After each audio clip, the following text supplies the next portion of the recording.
दुसरा पुरस्कार आहे स्टार्टअप उद्योग पुरस्कार आणि या पुरस्काराचं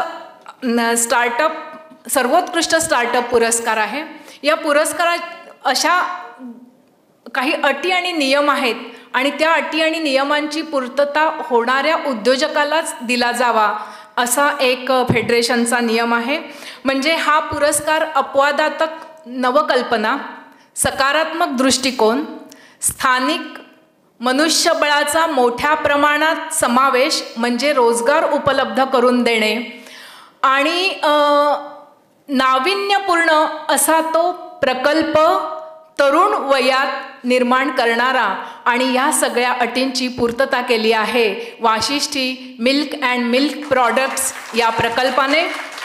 त्याचे अध्यक्ष आहेत माननीय प्रशांतजी यादव आणि त्यांच्या मागे सदैव उभ्या असणारा त्या प्रकल्पाच्या डेअरी प्रकल्पाच्या जरा पुढे या मुख्य प्रवर्तक स्वप्ना यादव। या दोघांनी एक परिवार निर्माण केलेला आहे आणि त्या परिवारात तरुण आहेत, तरुणच जास्त आहेत आणि या तरुणांचा हा तरुण आदर्श आहे। या प्रकल्पाची आपण चित्रफित पाहूया। त्यानंतर व्यवस्थापक अध्यक्ष माननीय श्री प्रशांतजी बबन यादव, आर्किटेक्ट इंजिनियर असे उच्च विभूषित असणाऱ्या प्रशांतजींची ओळख करून घ्यायची झाली तर राजकीय, सामाजिक, व्यावसायिक अशा अनेक अंगांनी करून घ्यावी लागेल। प्रशांतजींची राजकीय कारकिर्दीची सुरुवात 2000 साली खेरडी येथे ग्रामपंचायतीचे एक सदस्य म्हणून झाली।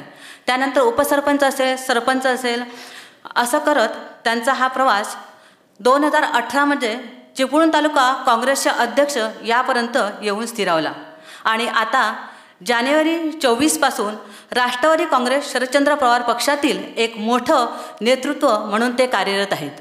राजकारणातील एक अतिशय शांत, संयमी, विनयशील, प्रसन्न आणि सुसंस्कृत व्यक्तिमत्व म्हणून प्रशांतजींकडे पाहिलं जातं। त्यांच्या सामाजिक कार्याची ओळख करून घ्यायची झालीच तर चिपळूण नागरी पतसंस्थेचे ते सल्लागार आहेत, ज्या पतसंस्थेच्या आपल्या महाराष्ट्रामध्ये 50हून अधिक शाखा आहेत। यशवंतराव चव्हाण प्रतिष्ठान मुंबईचे ते सदस्य आहेत। त्याचबरोबर चिपळूण तालुका मराठी संघाचे सचिव म्हणून ते कार्यरत आहेत। पोलीस दक्षता समिती असेल किंवा आनंदराव पवार कॉलेज असेल, या कॉलेजचे सदस्य म्हणून ते आपला सामाजिक भान जपत आहेत। व्यावसायिक क्षेत्रातली त्यांची उत्तुंग कामगिरी तर आपणास माहितीच आहेत। त्यांच्या स्वतःच्या अनेक फर्म आहेत ज्यातर्फे ते अनेक उद्योग करत आहेत। त्यामध्ये दत्तकृपा असोसिएट असेल, स्वामिनी कन्स्ट्रक्शन असेल, स्वामिनी सर्व्हिसेस आणि पेट्रोलियम यासारखे उद्योग असेल आणि महत्त्वाचं म्हणजे आता आपण ज्याकरता आजचा पुरस्कार प्रदान करतोय ते मे Vashishti milk and milk product limited. कोकणात दुग्ध व्यवसाय यशस्वी होत नाही अशी एक नकारात्मकता होती आणि त्या नकारात्मकतेला छेद देत हा व्यवसाय, वाशिष्ठी मिल्कचा व्यवसाय दिमागदारपणे आपली वाटचाल पुढे सुरू करत आहे, नव्हे ते उंच भरारी घेत आहे। चिपळूण नागरी पतसंस्थेच्या माध्यमातून माननीय सुभाषराव चव्हाण यांनी संपूर्ण महाराष्ट्रामध्ये सहकार रुजवला, फुलवला आणि वाढवला देखील। त्याच्याच पुढचं पाऊल म्हणजे इथल्या तरुणांना रोजगार मिळावा, त्याचबरोबर इथला जो शेतकरी हा महत्त्वाचा घटक आहे आपल्या कोकणचा, त्या शेतकऱ्यांना कुठेतरी आर्थिक फायदा हवा, त्यांना बळ मिळावं म्हणून त्या उद्देशाने या वाशिष्ठी मिल्कची स्थापना करण्यात आली। आपल्या सर्वांना माहितीच आहे 21 सालामध्ये हा प्रकल्पाची सुरुवात झाली आणि 2023 मध्ये 5 फेब्रुवारी 2023ला महाराष्ट्र राज्याचे आदरणीय मुख्यमंत्री माननीय एकनाथजी शिंदे यांनी ऑनलाईन आणि आपले उद्योग मंत्री आदरणीय माननीय उदयजी सामंत यांनी प्रत्यक्ष येऊन या प्रकल्पाचं आपलं उद्घाटन केलं। या प्रकल्पाचं ब्रीदवाक्य ना कोणत्याही संस्थेचं ब्रीदवाक्य अतिशय महत्त्वाचं असतं आणि याचं ब्रीदवाक्य आहे कणाकणाट कोकण। म्हणजे प्रत्येक क्षणात प्रत्येक कणामध्ये त्यांनी कोकणचा ध्यास घेतला आहे। त्यांच्या ब्रीदवाक्यासाठी एकदा टाळ्या झाल्या पाहिजेत। शेतकऱ्यांचा पाठिंबा, विश्वास या बळावर ही वाटचाल चालू आहे। 40 दूध संकलन केंद्रे असतील, 5000 शेतकऱ्यांकडून जवळजवळ रोजचं 33,000 एवढं दूध असेल ते संकलित करतायत। त्यायोगे अनेक गावातील अनेक शेतकऱ्यांना आर्थिक बळ मिळालेलं आहे। आत्ताच आपण बघितलं चित्रफितमध्ये सगळं दाखवलेलंच आहे की दुधापासून अनेक पदार्थ त्यांच्याकडे त्यांच्या या प्रकल्पामध्ये चालू आहेत। या त्यांच्या कार्याची दखल घेत अनेक पुरस्कारसुद्धा त्यांना मिळालेले आहेत. कारण जी 24 तासचं जे वृत्तवाहिनी आहे त्यावर जी सहकाराची परिषद झाली त्या चर्चासत्रामध्ये प्रशांतजींनी भाग घेतला होता आणि आपल्या कोकणातला दुग्ध व्यवसायात त्यांच्यासमोरची आव्हाने आणि ती कशी दूर करायची अतिशय चांगल्या प्रकारे त्या चर्चेतून त्यांनी भाग घेतला होता. तिथे त्यांचा गौरव झाला.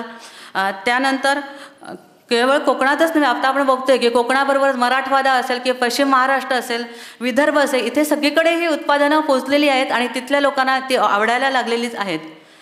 यासाठी शिवभक्त कोकणतर्फे मी कोकणी उद्योजक या पुरस्काराने सुद्धा त्यांना सन्मानित करण्यात आलेलं होतं आणि आज इथे आपण सर्वोत्कृष्ट स्टार्टअप पुरस्काराने त्यांना सन्मानित करणार आहोत. आज फेडरेशनचा उद्योजक पुरस्कार सोहळ्याच्या निमित्ताने वाशिष्ठी डेअरीला मिळालेल्या स्टार्टअप पुरस्काराबद्दल प्रथम फेडरेशनचे मनापासून आभार आणि ऋण व्यक्त करतो.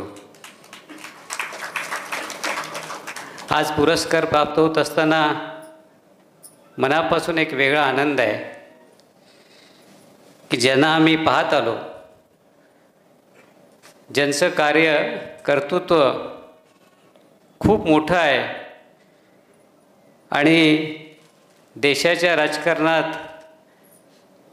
आणि जडणघडणीमध्ये ज्यांनी मोलाची कामगिरी आजपर्यंत बजावली आणि आम्हा नेहमीच कोकणाला अभिमान वाटणारे आमचे कोकणचे माजी मंत्री आणि कोकणचे सुपुत्र आदरणीय प्रभूसाहेब, जसं मीनल मॅडमने सांगितलं की खरोखर प्रभूंचा आशीर्वाद आज आमच्या वाशिष्ठी डेअरीला मिळतो आहे, यापेक्षा आणखी मोठा पुरस्कार हा कुठला असू शकत नाही. म्हणून आम्ही आज सगळे या निमित्तानं हे आमचं भाग्य असं समजतो. साहेब, आपला देश शेतीप्रधान देश आहे. या शेतीप्रधान देशाच्या माध्यमातून आपण गेली 70-75 वर्ष देशाची वाटचाल करत आलो आणि हे करत असतानाच 60 वर्षापूर्वी शेतीला जोडधंदा काहीतरी असावा म्हणून अभ्यासपूर्ण विवंचन करून गुजरातमधून आदरणीय वर्गीस कुरियन साहेबांनी आणंद या माध्यमातून दुग्धक्रांती केली आणि आज ह्या दुग्धक्रांतीमुळेच देशामध्ये आज दुग्ध व्यवसायात मोठी क्रांती घडलेली पाहायला मिळते. महाराष्ट्रामध्ये कृषी आणि औद्योगिक क्रांतीचा विचार करता यशवंतराव चव्हाण साहेबांनी एक विचार मांडला की या औद्योगिक क्रांती आणि कृषी क्रांतीबरोबरच दुग्ध विकासाला सुद्धा आपण वाटचाल दिली पाहिजे, तोही व्यवसाय वाढला पाहिजे आणि त्या माध्यमातून त्यांनी त्यावेळी प्रयत्न केले आणि त्या माध्यमातून सहकारातून गोकुळ आणि त्याच्यानंतर वारणा हा प्रकल्प उभा राहिला आणि महाराष्ट्रानेही दूध व्यवसायात चांगल्यापैकी घोडदौड केलेली आज आपल्याला पाहायला मिळते. पण दुर्दैवाने साहेब आज कोकणात या क्षेत्राकडे दुर्लक्षित केलं गेलं किंवा आपण दुर्लक्षित राहिलं गेलो. कारण दूध व्यवसाय हा कोकणात गेल्या 40-50 वर्षापूर्वी होता. आम्ही ज्यावेळी लहान होतो की आपल्यालाही पाहायला मिळतील की घरोघरी जनावरं होती, दुग्ध व्यवसाय होता आणि त्याचबरोबर शासकीय डेअरीसुद्धा होती. परंतु नंतरच्या काळामध्ये आपण या क्षेत्राकडे दुर्लक्षित केल्यामुळं हा व्यवसाय लोप पावत गेला आणि आज अशी परिस्थिती आहे की कोकणातलं दुग्ध पूर्णपणे संपलेलं दिसतं आणि आज जे दूध येतं ते पश्चिम महाराष्ट्र किंवा इतर भागातून येतं. साहेब, मी स्वतः व्यवसायाने आर्किटेक्ट आहे. प्रोफेशनली आर्किटेक्ट असताना मी कन्स्ट्रक्शन क्षेत्रामध्ये काम करत आलो, परंतु आमचा परिवार सगळा सहकार क्षेत्रात काम करतो. चव्हाण साहेबांच्या माध्यमातून सहकारात आज गेल्या 30-32 वर्षामध्ये खूप मोठं काम उभं राहिलं आहे आणि या सहकाराच्या माध्यमातून इथल्या सुशिक्षित बेरोजगारांना उभं करण्याचं काम चव्हाण साहेबांनी गेल्या 30 वर्षामध्ये केलं. आणि हे करत असताना त्यांची एक स्वतःची धारणा होती की आपल्या बेरोजगारांना उभं करत असताना त्यांच्या हाताला आणि ग्रामीण भागाला काहीतरी जोडधंदा म्हणून काम दिला पाहिजे आणि तो जोडधंदा फक्त दुग्ध व्यवसायच असू शकतो आणि त्यासाठी सातत्याने ते त्यांच्या कामातून प्रयत्न करताना आम्ही पाहत होतो. 2015 नंतर साहेबांनी दुग्ध विकासाला चालना देण्यासाठी ग्रामीण भागातल्या शेतकऱ्यांना गाई म्हशी ही जनावरं देण्याला सुरुवात केली आणि हळूहळू बघता बघता जवळजवळ 5 वर्षामध्ये 5,000पेक्षा अधिक जनावरं ही कोकणामध्ये साहेबांनी आपल्या संस्थेच्या माध्यमातून दिली. मग या दुधाचं नंतर असं व्हायला लागलं की सातत्यानं हे दूध शासकीय डेअरी बंद पडण्याच्या मार्गावर आली. बाहेरचे येणारे दूधवाले योग्य हमीभाव देत नव्हते आणि मग साहेबांकडे सातत्याने एक तक्रार येत होती की साहेब आम्हाला तुम्ही जनावरांसाठी कर्ज दिलं, आमच्याकडे दूध तयार आहे, पण दूध घेण्यासाठी आमच्याकडे कोणत्याही प्रकारची सुविधा उपलब्ध नाही, त्यामुळे आमचं दूध आम्ही कुठं घालायचं यासाठी तुम्ही काहीतरी करा. अनेकांशी साहेबांनी चर्चा केली, परंतु या अगोदरचे जे काही वाईट अनुभव होते त्यामुळे या क्षेत्राकडे बघायला कोणी मागत नव्हतं. आणि मग 2018ला आम्ही या व्यवसायात पडण्याचं धाडस केलं. आणि मग आम्ही म्हणण्यापेक्षा मगाशी गद्रे साहेबांनी सांगितलं की एकटा माणूस काही करू शकत नाही, आमची सगळी जी टीम आहे ही टीम चव्हाण साहेबांच्या मार्गदर्शनाखाली कामाला लागली. आणि साहेब आम्ही महाराष्ट्रातील अनेक प्रकल्प प्रत्यक्ष जाऊन पाहिले. या प्रत्यक्ष प्रकल्पाची उभारणी आणि त्याचबरोबर तिथलं कामकाज पाहिलं. आणि ते करत असताना आपल्या कोकणातली परिस्थिती, आपल्या कोकणात कोणत्या गोष्टी अडचणी येऊ शकतात, आपल्याला आपल्याला कोणत्या गोष्टींना सामोरं जावं लागेल, या सगळ्यांचा आम्ही सारासार अभ्यास करून 1 वर्षानंतर या प्रकल्पाची उभारणी केली. 7 सप्टेंबर 2021 रोजी या प्रकल्पाची आम्ही पायाभरणी केली आणि जवळजवळ 1.5 वर्षात साहेब हा आम्ही प्रकल्प अद्ययावत सुविधांनी आणि अद्ययावत तंत्रज्ञानाने युक्त असा उभा केला. या प्रकल्पाची रोजची क्षमता 1 लाख लिटर प्रतिदिन आहे. साहेब आम्हाला प्रकल्प सुरू करताना अनेकांनी सल्ला दिला की हा प्रकल्प आपण एवढ्या मोठ्या प्रमाणात करताय, पण या अगोदर दुग्ध व्यवसायामध्ये कोणी यशस्वी झालेलं नाही, आपण एवढ्या प्रकल्पाची रिस्क घेऊ नका. पण साहेब आमच्यासमोर एक आव्हान असं होतं, आम्हाला माहीत होतं इथलं दूध चांगलं आहे, कोकणातलं दूध चांगलं आहे याचं कारण इथला चारा चांगला आहे. कारण या चाऱ्याची जर गुणवत्ता विचारात करायची झाली तर न्यूझीलंडच्या चाऱ्या इतकी आहे. कारण आपल्या चाऱ्यावरचं जे पाणी आहे हे कधी टिकत नाही, त्या चाऱ्यावरती राहत नाही, आणि ज्या चाऱ्यावर पाणी राहत नाही तो चारा उत्तम असतो. अशा पद्धतीचा चारा आपल्याकडे असल्यामुळं आणि तो नैसर्गिक चारा असल्यामुळे, त्यात कोकणामध्ये अनेक औषधी वनस्पतींचा त्याचा अंतर्भाव असल्यामुळे आपल्याकडचं दूध हे उत्तम प्रतीचं आहे याची आम्ही पहिल्यांदा खात्री करून घेतली होती. त्यामुळे आम्हाला खात्री होती की आमचा ब्रँड चांगला आहे, फक्त आम्हाला त्याला इस्टॅब्लिश चांगल्या पद्धतीने करायचं आहे. मग हे जर करायचं असेल तर आज 1 लिटरची पिशवीसुद्धा आमच्या इथं आज विकली जात नाही. सगळं दूध पश्चिम महाराष्ट्र, विदर्भ आणि मराठवाड्यात येतं. मग या दूध विकणाऱ्या ज्या ब्रँड असणाऱ्या ज्या कंपन्या आहेत यांच्याबरोबर जर आम्हाला स्पर्धा करायची असेल तर तेवढ्याच तंत्रज्ञान आम्हाला आणावं लागेल आणि त्या तंत्रज्ञानाने युक्त असलेलं दूध आणि बाय प्रोडक्ट हे लोकांपर्यंत पोचवायला लागतील, तर आम्ही यशस्वी होऊ शकू. आणि म्हणून आम्हाला 1 लाख लिटर क्षमतेच्या खाली प्रोजेक्ट करणं हा परवडणारा नव्हता. कारण त्याच्या खालचा प्रोडक्ट केला तर आणणाऱ्या मशिनरी ह्या आम्हाला त्या दृष्टीने फायदेशीर ठरल्या नसत्या. म्हणून साहेब आम्ही ही रिस्क घेतली. पण त्याचा रिझल्ट आम्हाला साहेब असा मिळाला की पहिल्या दिवशी आमची बाजारात गेलेली पिशवी आणि बाय प्रोडक्ट हे कुठलंही बाय प्रोडक्ट बाजारातनं परत आलं नाही. उलट जी गुणवत्ता आमच्या दुधाची आहे त्या दुधाने आजही आम्ही कोकणात नव्हे तर आज साहेब पुणा, मुंबई या मेट्रो सिटीमध्ये सुद्धा आम्ही अमूल आणि गोकुळसारख्यांना मागं टाकलेलं आहे. तर ज्या ज्या ठिकाणी आमचं दूध जातं त्या ठिकाणाहून या दुधांच्या बरोबर स्पर्धा करण्यात आम्ही यशस्वी ठरलेलो आहे. आज साहेब आमच्या प्रकल्पाची 1 लाख लिटर प्रतिदिन क्षमता असली तरी आमचा प्रकल्प ज्यावेळी सुरू झाला त्यावेळी 14 शेतकरी आमच्याकडे होते. 2 सेंटर आम्ही च्या माध्यमातून आम्ही दूध कलेक्ट करत होतो. ते दूध होतं 222 लिटर दूध होतं. आज साहेब पावसाळ्यात पुन्हा वाढत आहेत, मध्ये थोडे कमी होतात उन्हाळ्याच्या दिवसात, पण आज ओव्हरऑल जर आम्ही पूर्ण वर्षाचा ताळेबंद घेतला तर आजपर्यंत 7,427 शेतकरी आणि हे आमच्याकडं 23,000 लिटर दूध घालत आहेत. आणि त्या दूध संकलनासाठी आमच्याकडे स्वतःच्या 9 BMC आहेत.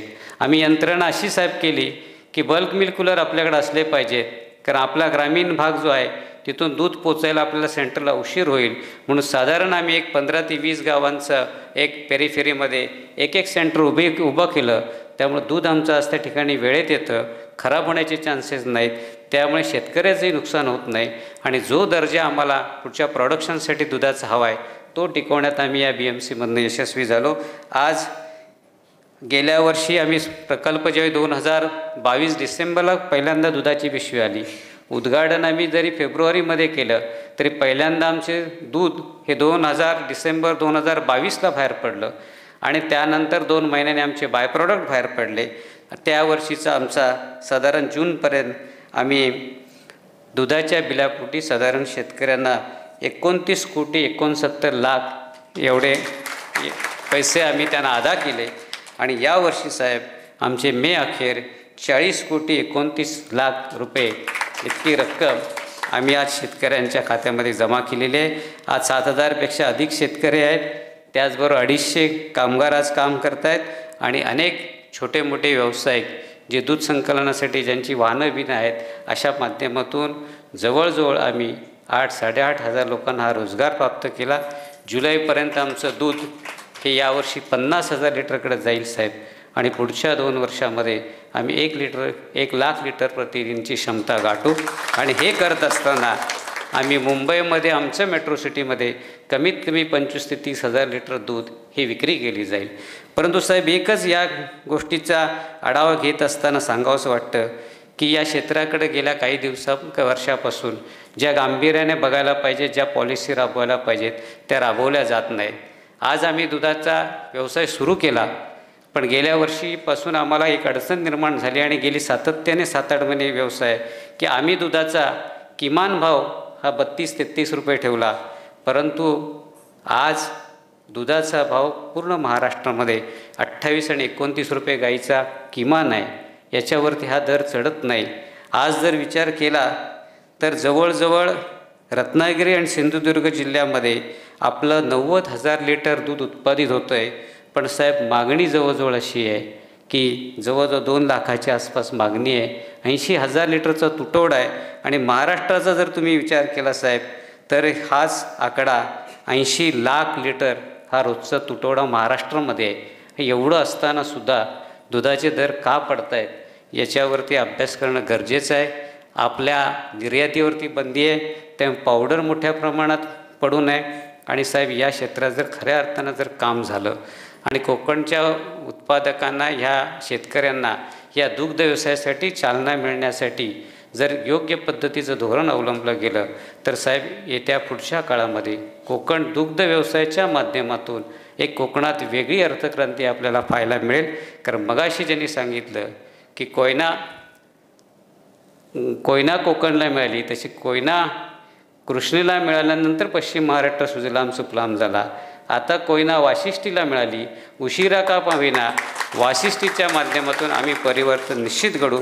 पण साहेब यासाठी आपल्या सरकारचा आशीर्वाद, पाठबळ आणि ह्या क्षेत्रात काम होऊ शकतं हे आम्ही दाखवलं आहे. आणि आम्हाला खात्री आहे की कोकणामध्ये जर तुम्ही पूर्ण समर्पित भावनेनं काम केलं तर लोक पाठीशी उभी राहतात. हाही प्रत्यय आमच्याकडं आला. आपला कष्टाळू शेतकरी यामध्ये आम्हाला पाठबळ देताना कोणत्याही प्रकारची चूक करत नाही. आणि सगळ्यात महत्त्वाचं साहेब, आपल्या माणसाकडं कोकणी जी प्रामाणिकता आहे, त्यामुळे आज पहिल्या दिवसापासून आजपर्यंत आमच्या दुधात भेसळीचा एकही लिटरचं दूध आमच्याकडं कधी आलेलं नाही. आणि ही खऱ्या अर्थानं आम्ही म्हणतो आमच्या कोकणी माणसाची आमची असलेली बांधिलकी आहे आणि या बांधिलकीच्या माध्यमातून खूप काही होऊ शकतं. साहेब आपला फक्त आशीर्वाद राहू दे. आपण या निमित्ताने आलात त्याबद्दल आम्हाला अभिमान आहे की या प्रकल्पाला आपल्यासारख्यांचा आशीर्वाद मिळाला. आणि प्रशांतजींनी आणि या कमी वेळात त्यांच्या सगळ्या टीमनी, म्हणजे मला अनपेक्षित त्याने त्यावेळी पुरस्कार देताना धक्का दिला. कारण पुरस्कार यांना इतपत अजून मोठं काही काम माझ्यातून झालेलं आहे असं मला वाटत नाही, परंतु त्यांनी मला या व्यासपीठावर या निमित्ताने आणलं. मी निश्चितपणे या सगळ्याच्या पाठी असणारी आमची टीम, याला सहकार्य करणारे सगळेजण जे आमच्याशी निगडीत आहेत, विशेष करून शेतकरी, या सगळ्यांना हा पुरस्कार समर्पित करून थांबतो. धन्यवाद. जय हिंद, जय महाराष्ट्र. विनंती करते की नवी मानके स्थापित करणारा नाविन्यपूर्ण असा आगळा वेगळा डेअरी प्रकल्प करणारे माननीय श्री प्रशांतजी यादव. स्वप्नाजी आपण पण या ना. या प्रकल्पाच्या मुख्य प्रवर्तक आहेत स्वप्ना यादव. या उभयतांनी हा सन्मान स्वीकारावा.